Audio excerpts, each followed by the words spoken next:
Assalamualaikum warahmatullahi wabarakatuh. Bismillahirrahmanirrahim. Kesempatan kali ini saya akan mempresentasikan tugas sejarah pendidikan Islam di Indonesia.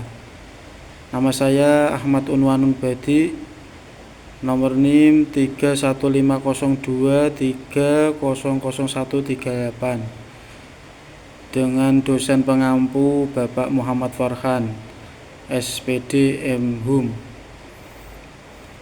Langsung saja, pendahuluan. Definisi pendidikan Islam. Pendidikan Islam adalah proses pendidikan yang didasarkan pada ajaran Islam untuk membentuk manusia yang beriman, berakhlak mulia dan berilmu. Peran pendidikan Islam menjadi instrumen penting dalam menyebarkan ajaran Islam, membangun moralitas masyarakat dan menciptakan peradaban yang maju. Tugas presentasi menjelaskan sejarah perkembangan Islam di Indonesia, tantangan kontribusi terhadap pendidikan nasional. Awal masuknya Islam di Indonesia.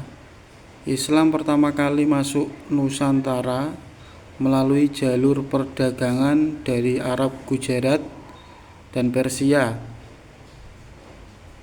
Perdagangan menjadi media interaksi budaya dan agama abad ke-7 Masehi. Dakwah dilakukan melalui pendekatan damai seperti seni budaya dan tradisi lokal, sehingga masyarakat mudah menerima Islam. Bukti sejarah yang menunjukkan awal masuknya Islam yaitu keberadaan makam wali dan masjid tua sebagai simbol Islam. Pendidikan Islam masa kerajaan Islam. Peran kerajaan Islam seperti Samudra Pasai, Demak, dan Aceh menjadi pusat pendidikan Islam, baik secara formal maupun informal. Pesantren menjadi lembaga pendidikan Islam pertama, berfungsi sebagai pusat pembelajaran Al-Quran dan ilmu agama. Peran ulama berfungsi sebagai guru dan pemimpin spiritual dalam membentuk generasi Islami. Pendidikan Islam masa penjajahan. Tantangan penjajahan. Pemerintah kolonial sering membatasi perkembangan pendidikan Islam karena dianggap mengancam kekuasaan mereka. Tetap menjadi tempat belajar agama dan pusat perlawanan intelektual terhadap penjajah. Tokoh penting: Kiai Haji Ahmad Dahlan, pendiri Muhammadiyah; Kiai Haji Hasyim Asy'ari, pendiri Nahdlatul Ulama. Pendidikan Islam di era modern. Madrasah, lembaga pendidikan formal berbasis Islam yang mengadopsi sistem sekolah modern. Organisasi Islam, Muhammadiyah dan Nahdlatul Ulama memodernisasi sistem pendidikan Islam menjadi relevan dengan zaman.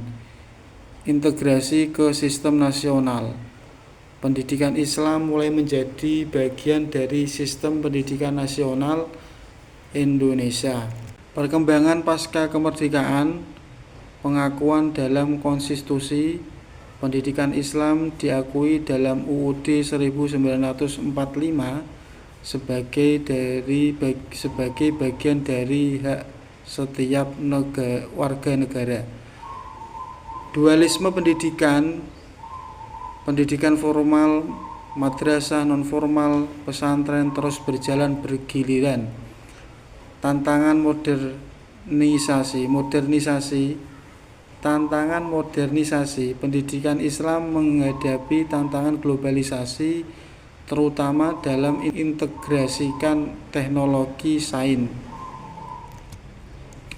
Peran pendidikan Islam saat ini, yang pertama, pilar moral dan spiritual.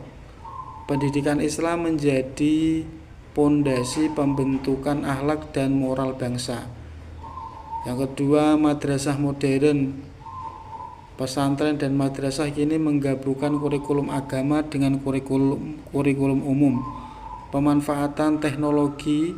Pendidikan Islam mulai menggunakan teknologi untuk mendukung pembelajaran. Kesimpulan, pendidikan Islam memiliki peran historis dalam membangun karakter masyarakat Indonesia. Nilai-nilai Islam harus terus dilestarikan dalam pendidikan untuk menghadapi tantangan zaman. Pendidikan Islam perlu beradaptasi dengan teknologi dan kebutuhan global. Terima kasih, semoga ilmu yang kita pelajari menjadi bermanfaat. Dari saya, Assalamualaikum warahmatullahi wabarakatuh.